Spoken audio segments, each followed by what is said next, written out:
là aussi, en ruinant la paysannerie africaine, eh bien, les gouvernements occidentaux la condamnent en quelque sorte à l'exil, quitte à lui interdire ensuite le passage de la Méditerranée. La deuxième remarque que je voulais faire sur ce point-là, c'est que ces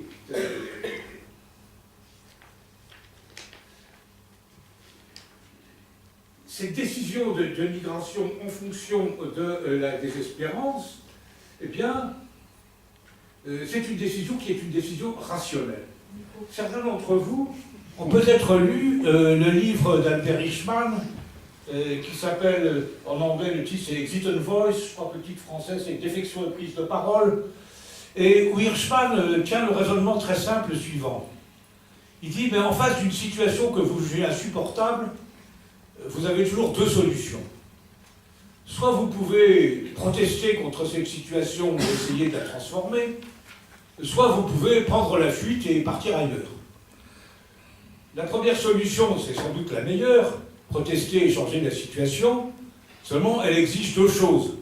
Elle exige la liberté de parole, d'une part, et elle exige, pour qu'on puisse exprimer son mécontentement, et elle exige la liberté d'association, parce que c'est pas tout seul qu'on va changer la situation, il faut pouvoir s'associer à d'autres pour la renverser. Mais dit Hirschman, dans des situations où il n'y a ni liberté de parole, ni liberté d'association, eh bien, dans ce cas-là, la protestation est vaine, et la solution rationnelle, eh bien, c'est le départ. Et c'est exactement ce qui se produit dans ces sociétés verrouillées et bloquées. Donc, c'est une situation économiquement tout à fait intelligente et tout à fait rationnelle, et en réalité, chacun d'entre nous en ferait autant. Alors, un dernier point, c'est qu'il ne faut pas seulement évoquer, comment dire, les facteurs que les anglo-saxons appellent les facteurs push, c'est-à-dire les facteurs qui poussent les gens à partir. Mais il faut aussi évoquer les facteurs qui les attirent dans nos propres pays. Alors, vous connaissez la célèbre thématique de l'appel d'air. Nos gouvernements, les uns et les autres, nous ont toujours expliqué qu'on ne pouvait pas régulariser les migrants irréguliers parce que ça ferait appel d'air. Ça ferait appel d'air et ça encouragerait d'autres à venir. Bon. Ça, c'est tout à fait fantasmatique, parce que tous les migrants que j'ai pu connaître savaient très bien que la régularisation, ce n'était pas du tout automatique, que ça se conquérait à la force du poignet, que c'était extrêmement aléatoire, et que par conséquent, ce n'était pas ça qui les faisait venir. Ce qui fait venir les migrants sur nos territoires, et c'est vrai aussi bien aux États-Unis que dans le Golfe, etc., c'est partout pareil, eh bien, c'est le fait qu'il existe dans l'Europe d'aujourd'hui une offre permanente et consistante de travail illégal pour les migrants. Ça nous renvoie, si vous voulez, à ce mécanisme que j'avais appelé autrefois, et ce terme a été accepté par la communauté des chercheurs, le mécanisme de la délocalisation sur place. Bon, c'est un mécanisme extrêmement simple. Vous savez tous, évidemment, ce que c'est qu'une délocalisation. Une entreprise, dont les frais de main-d'œuvre sont importants, exporte sa production dans un autre pays où la main-d'œuvre coûte moins cher, quitte à la rapatrier ensuite, augmente ses profits de cette façon. Alors, ceci dit, vous avez un certain nombre d'entreprises qui, physiquement, à cause de la nature de leur activité, ne peuvent pas délocaliser. Bon, les entreprises du bâtiment ne peuvent pas délocaliser parce que le bâtiment, le chantier, il doit être là où le bâtiment sera utilisé ensuite. Un restaurant ne peut pas délocaliser parce qu'il doit être là pour sa clientèle. Le service à la personne ne peut pas délocaliser, etc., etc. Bon, dans les secteurs qui ne peuvent pas délocaliser, eh bien, le travail des migrants en situation irrégulière apporte une main-d'œuvre qui est en réalité dans les mêmes conditions que la main-d'œuvre des pays du tiers-monde que vont utiliser les industries qui délocalisent. C'est-à-dire des salaires d'abord aléatoires, payés en espèces, mais en général moins de la moitié du salaire minimum, des journées de travail interminables, aucune espèce de congé, aucune espèce de protection sociale, aucune espèce de droit. Bon, une main-d'œuvre, autrement dit, taillable et corvéable à merci, qui, pour ces sociétés-là, eh bien, pour ces entreprises-là, représente une main-d'œuvre tout à fait équivalente à la main-d'œuvre des pays du tiers-monde exploitée par les entreprises qui délocalisent. Eh bien, en fonction de ces situations, bon, c'est tout à fait clair quand on demande aux migrants dans quel secteur est-ce qu'ils travaillent. On croise ça avec les statistiques de l'inspection du travail pour nous indiquer dans quel secteur s'opère le délit de travail des étrangers en situation régulière. Les résultats des deux enquêtes sont les mêmes. Les étrangers en situation irrégulière, ils se trouvent dans le bâtiment de travaux publics, dans l'hôtellerie-restauration, dans le service à la personne, dans le nettoyage, dans le gardiennage et dans l'agriculture saisonnière pour certaines régions du midi de la France. C'est-à-dire exactement tous ces secteurs où la délocalisation n'est pas possible, et bien là, ils viennent suppléer à cette impossibilité. Alors, cette observation jette d'ailleurs un jour très cru sur l'hypocrisie des politiques gouvernementales en matière d'immigration, parce que nos gouvernants proclament à l'envi qu'ils veulent éradiquer l'immigration illégale, mais s'ils se lançaient dans cette entreprise d'éradication, outre qu'elle serait quand même heureusement extrêmement difficile à mettre en œuvre, à la fois matériellement et politiquement, eh bien, s'ils se lançaient dans cette entreprise, des secteurs très importants de l'économie française, c'est-à-dire tous ceux qui bénéficient de la délocalisation sur place, se trouveraient immédiatement dans de très graves difficultés, sinon complètement paralysés. Et en réalité, les lois qui répriment l'entrée et le séjour illégal des étrangers remplissent une toute autre fonction. En réalité, il s'agit pour ces lois de s'assurer que les nouveaux arrivants sont bien placés dans cet état de précarité et d'insécurité qui les rend disponibles pour toutes les exploitations et pour tous les esclavages.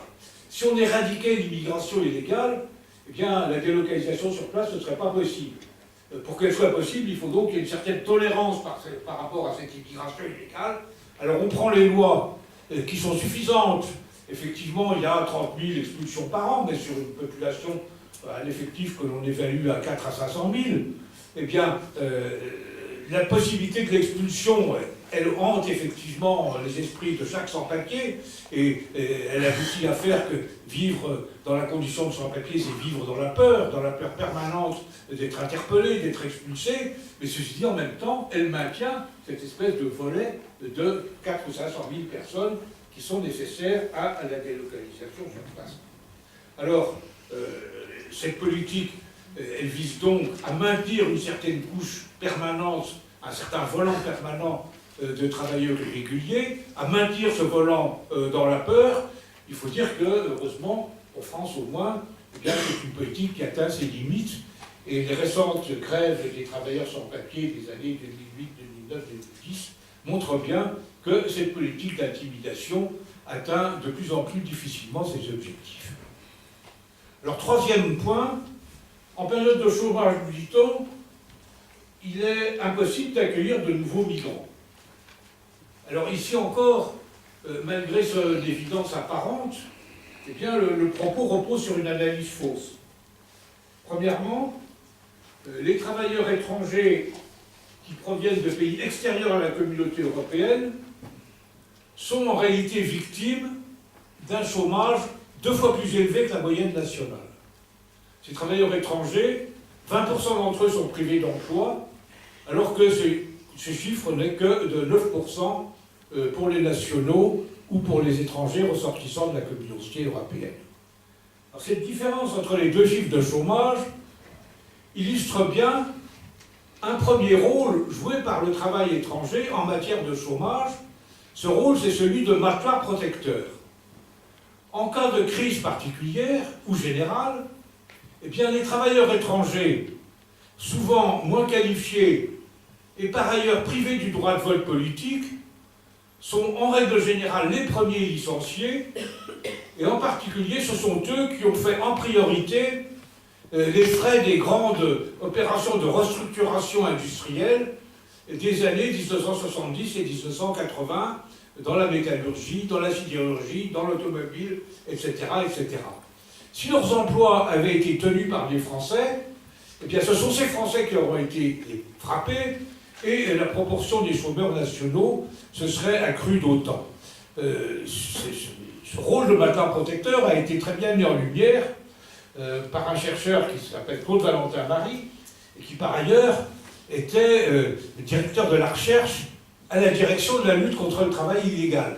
Donc il avait un observatoire particulièrement pertinent, et il a très bien montré, en analysant en particulier les restructurations de la sidérurgie et de l'automobile dans l'Est de la France, c'était l'exemple qu'il avait pris, à quel point ce rôle de maintien protecteur des étrangers a été important pendant cette période. Alors deuxièmement, l'affirmation selon laquelle il faudrait arrêter l'immigration en période de chômage, parce que tout migrant serait un chômeur supplémentaire, repose sur l'hypothèse qu'en France, il n'existe qu'un seul marché du travail. Or, c'est une hypothèse fausse. Nous savons très bien, et les enquêtes sociologiques le montrent aussi, qu'en France, il y a plusieurs marchés du travail, et que ces marchés du travail sont largement séparés par des cloisons quasi étanches.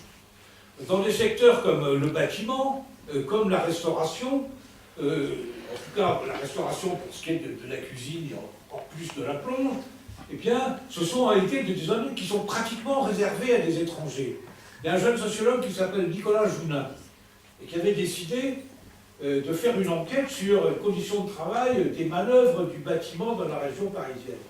Et il a toutes les peines du monde, enfin, en réalité, il n'a jamais réussi à se faire embaucher comme manœuvre, parce que quand il se présentait dans une entreprise pour proposer ses services, on lui disait, mais toi, tu es français, tu ne peux pas être manœuvre, les manœuvres, c'est les Africains, et puis les chefs d'équipe, ce sont des Maghrébins, et puis les conducteurs de travaux, c'est des Portugais, et puis les ingénieurs, c'est des Français, mais toi, tu n'as pas ta place comme manœuvre. Et il a fini par atterrir chez un ferrailleur, mais il n'a jamais pu s'embaucher dans le bâtiment proprement dit. Bon, si vous prenez le nettoyage, si vous prenez la sécurité, la situation est à peu près la même. Autrement dit, bien loin de prendre le travail des Français, en réalité, les étrangers, et les étrangers en situation régulière entre autres, mais pas seulement, prennent le travail que les Français ne veulent pas faire, ou ne veulent plus faire, à cause des conditions de travail, à cause des conditions de rémunération, pour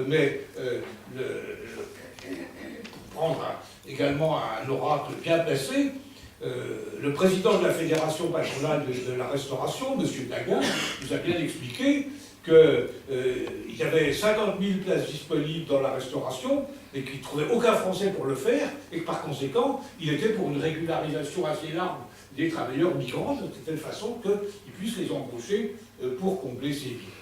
Enfin, je dirais qu'il faut rester keynésien. Je veux dire, qu'est-ce qui crée la croissance? C'est la demande, et qu'est-ce qui crée la demande? Eh bien, c'est le fait que de nouveaux producteurs entrent dans le circuit, entrent dans la consommation, etc., etc.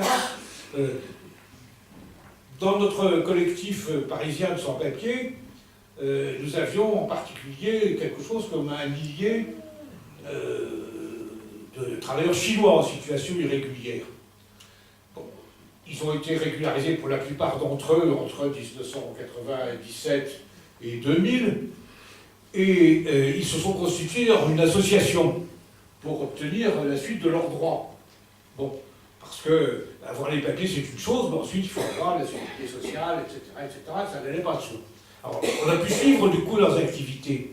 Mais aujourd'hui, pratiquement les 3/4 d'entre eux se sont mis à leur compte. Non seulement ils se sont mis à leur compte, mais ils ont créé qui leur restaurant, qui leur atelier de maroquinerie, qui leur atelier de confection, etc. Et ils ont tous embauché 1, 2, 3, alors parfois malheureusement encore des sans-papiers, nous les aidons souvent à faire parce que c'était dangereux. Mais en tout cas, ces gens ont créé des emplois. Ces gens ont créé des emplois, et il n'y a aucune espèce de raison pour que ça ne se vérifie pas sur l'ensemble. Donc, sur ce point, à mon avis, il faut rester keynésien. Il faut admettre que l'introduction de nouveaux producteurs et de nouveaux consommateurs, eh bien, ça contribue à lutter contre le chômage et non pas le contraire.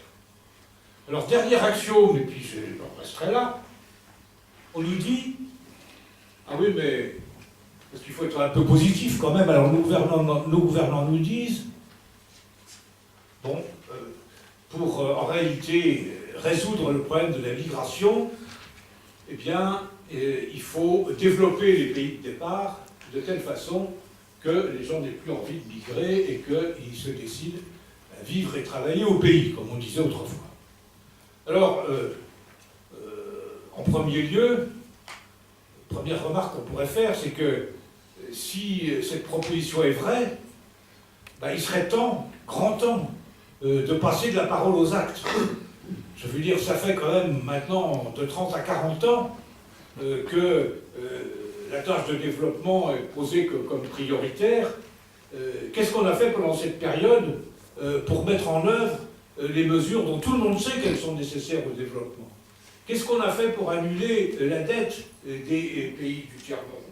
Qu'est-ce qu'on a fait pour stabiliser le cours des matières premières?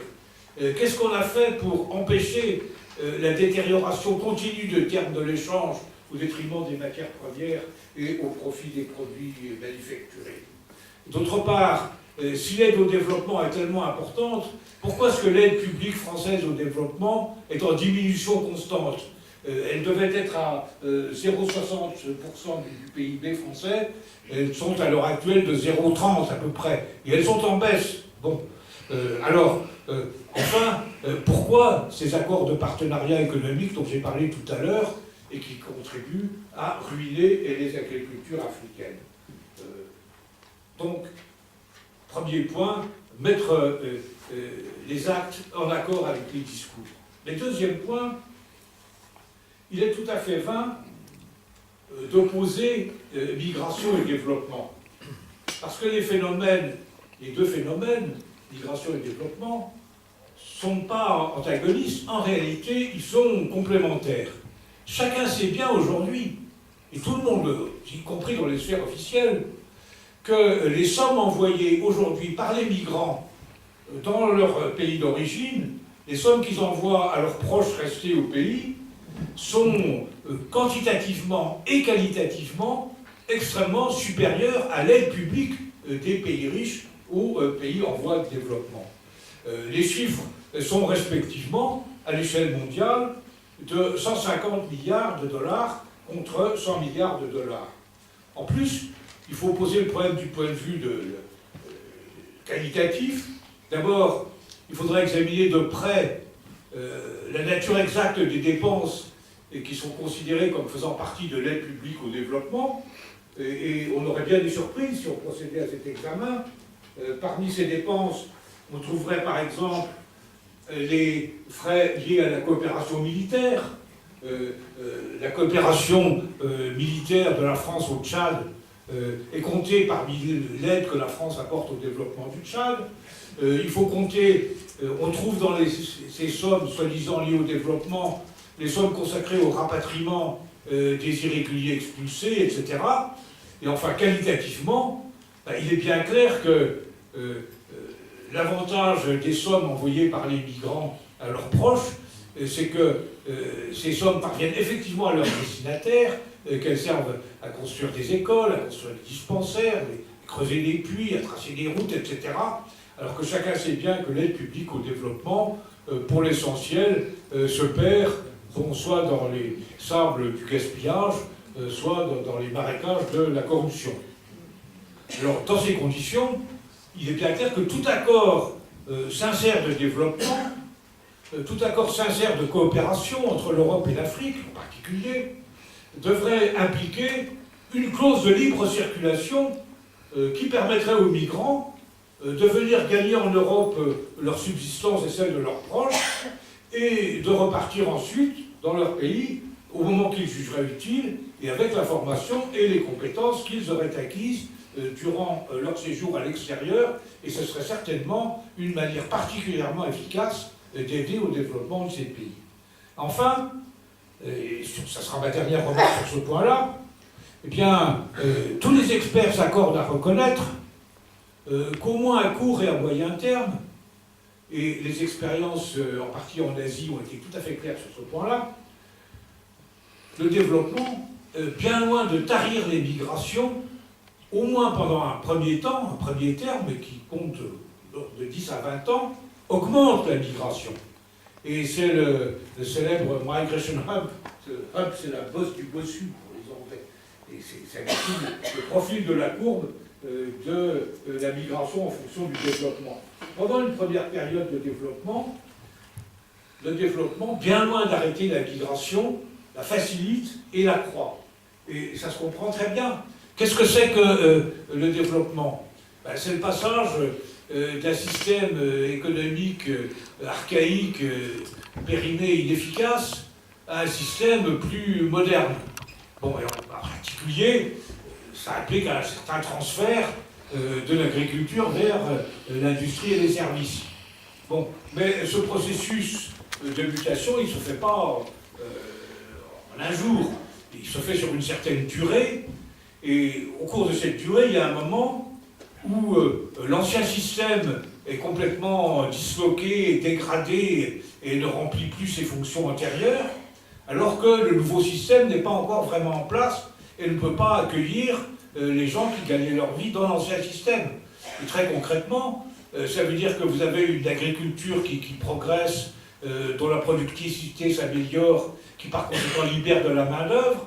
Cette main-d'œuvre, elle s'en va en ville, mais en ville, elle ne trouve pas l'emploi pour l'accueillir, en tout cas pas immédiatement.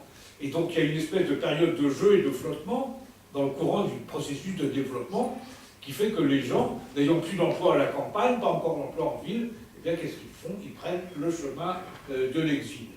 Par conséquent, ne faites pas dire ce que je ne dis pas, je suis tout à fait favorable à l'aide au développement, mais il faut bien voir que attendre du développement le tarissement des migrations, eh bien, au moins à court et à moyen terme, c'est tout à fait une illusion.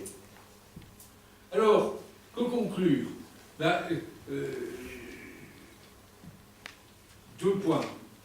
Premier point, c'est que, qu'on le veuille ou non, la liberté de circulation, c'est à la fois un droit et c'est aussi un fait. C'est à la fois un droit, je l'ai dit en commençant, c'est un droit, à mon avis, imprescriptible de la personne. Il n'y a aucune raison de s'accommoder d'un monde de privilèges où la liberté de circulation serait exclusivement réservée aux ressortissants des pays riches et dont seraient exclus les ressortissants des pays pauvres. Et puis la liberté de circulation, c'est aussi un fait. Je veux dire que la migration, nous la voyons sur l'ensemble de la planète, elle s'écoule, qu'on le veuille ou non, avec beaucoup de difficultés, avec beaucoup d'obstacles, beaucoup de morts, etc. Mais n'empêche qu'elle se fait, et que les politiques d'endiguement sont des politiques à courte vue et des politiques largement inefficaces. Alors il vaudrait beaucoup mieux, et il serait beaucoup plus réaliste en réalité, de prendre ce problème à bras-le-corps et d'essayer de l'organiser, de l'aménager au mieux des intérêts des uns et des autres. Bon, une liberté peut être aménagée. Nous avons la liberté de circuler dans nos villes et il y a des feux rouges et des feux verts pour organiser cette liberté de circulation. On peut imaginer des dispositifs de ce type, des dispositifs contractuels, etc. Mais de toute façon, ce serait beaucoup plus raisonnable que de bâtir en quelque sorte des murs dont la destinée inéluctable est d'être fracturée, mais d'être fracturée dans des conditions de haine et de violence qui annoncent des jours difficiles. Il faut mesurer, et quand on a été longuement en contact avec l'Afrique, en particulier comme je l'ai été, la somme d'humiliation, de ressentiment et de rancune justifiée qui s'accumulent dans ces pays, compte tenu de la manière dont nous les accueillons en France. Alors, bien entendu, la liberté de circulation, elle ne se fera pas du jour au lendemain. C'est un processus qui implique toute une série de mesures, d'abord de mesures pédagogiques par rapport à la population française, pour lui faire comprendre qu'il ne s'agit pas d'invasion du drap de marée, et ça implique aussi toute la mise en place d'une véritable politique d'accueil. Une première étape peut quand même être franchie, dire ça ne se fera pas immédiatement, ce n'est pas une manière de renvoyer les choses au calendrier grec. Un certain nombre d'associations, il y a quelques années, s'étaient mises d'accord sur une liste de mesures immédiates qui pouvaient être prises par décision du gouvernement français, sans nécessairement passer par l'Union européenne. la dépénalisation du séjour irrégulier, la fermeture des centres de rétention, l'attribution généralisée de la carte de 10 ans, de manière à permettre aux migrants de s'intégrer effectivement, de bénéficier de la stabilité, l'abrogation des restrictions au regroupement familial, qui sont contraires en réalité au droit de vivre en famille, qui est reconnu par toutes les conventions internationales. La motivation nécessaire des refus de visa. À l'heure actuelle, l'administration peut refuser un visa sans donner le moindre motif, mis à part quelques catégories privilégiées. Si les refus de visa étaient motivés, ça permettrait de les concesser devant le tribunal administratif et par conséquent, ça élargirait la possibilité de circuler. Bon, il y avait 7 ou 8 mesures de ce genre qui avaient pour impact, et je me souviens d'en avoir discuté une fois avec des responsables de l'UNSA Police à l'époque, alors qu'ils disaient, mais messieurs, parce qu'on était plusieurs, les mesures que vous envisagez, ça n'ira pas du tout, parce qu'on ne pourra plus expulser personne. Alors, elle dit justement, c'est exactement l'objectif que nous cherchons. Autrement dit, un certain nombre de mesures qui consistent à rétablir les étrangers dans leurs droits, eh bien, elles paralysent la répression. Pourquoi? Parce que la répression, elle est une violation continue des droits des intéressés. Donc, rétablir les étrangers dans leurs droits, les ramener dans le droit commun, rétablir, en tout cas, le débat judiciaire contradictoire chaque fois qu'une décision concernant leur entrée ou leur séjour doit être prise. Et tout ça, ce sont des mesures qui constitueraient un premier pas en avant vers ce retour à la liberté de circulation qui, à terme, est la seule solution concevable. Merci de m'avoir écouté.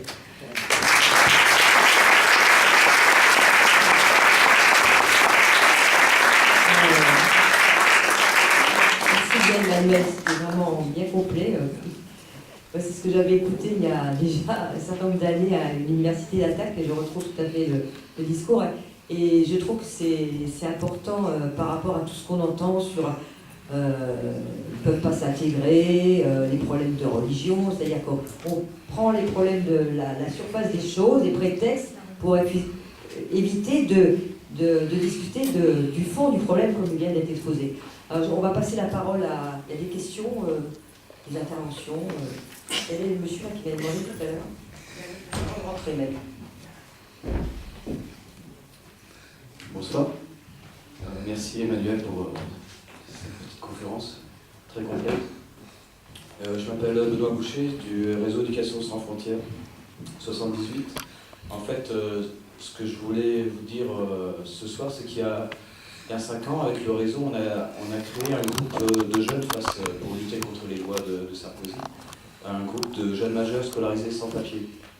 Donc au début, on avait une dizaine de jeunes. 2 ans après, disons en 2012, on en avait une vingtaine. Aujourd'hui, on est en 2014. C'est pas 20 qu'on a, c'est pas 40, c'est 80 jeunes.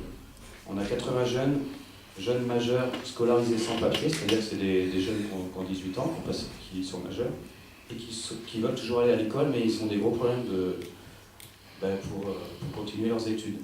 Alors ce que je voulais faire ce soir, c'était lancer un appel. En fait, on a vraiment besoin, c'est un appel à bénévolat, parce que nos bénévoles sont vraiment débordés, et ils font des permanences sur Versailles pour les aider à monter les dossiers pour les préfectures, et tout ce qui va avec.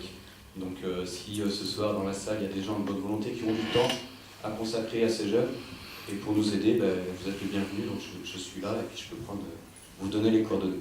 Voilà, je vous remercie.